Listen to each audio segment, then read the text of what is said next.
hindi mapakali. Pati pagtulog ko hindi naging madali. Mula pa lamang sa aking paglalakad hanggang sa makaabot sa silid na ito, ang tibok ng puso ko'y sobrang bilis, na para bang ito'y sasabog. Ramdam ko sa aking batok ang hangin kay lamig, sapat na upang ako'y kilabutan at pagpawisan ng malamig. Tahimik ang paligid, wala kang ibang maririnig kung hindi ang ugong ng hangin at ang paggalaw ng mga kamay ng orasan.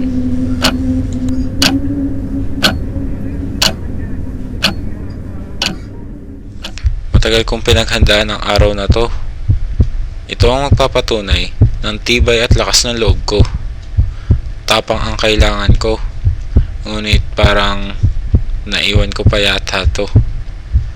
Ramdam ko ang takot na baka hindi ko malagpasan ang gagawin na ito.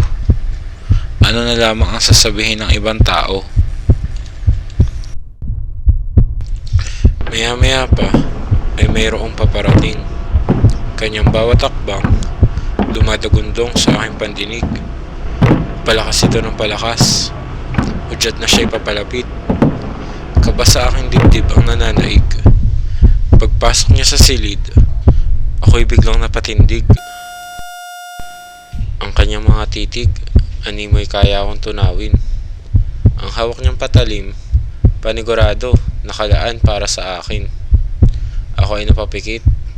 Sa aking paghinga, kapit sa katre lalong humihigpit. Eto na to, magsisimula na. Wala nang bawian, wala nang atrasan. Oras na para ito'y harapin. Kaya ko to, sigaw sa aking isip. Pagkatapos nitong pagtutuli sa akin, ganap na binata na ang tawag sa akin. Mr. Suarez, okay na anak niyo. Dad, di mo masakit eh. Sabi ko sa'yo, kaya mo eh. Big boy ka na, ha? Di nga ako umayak eh. Help! I need somebody help, not just anybody help. You know I need someone help. When I was younger, so much younger than today, I never needed anybody's help in any way.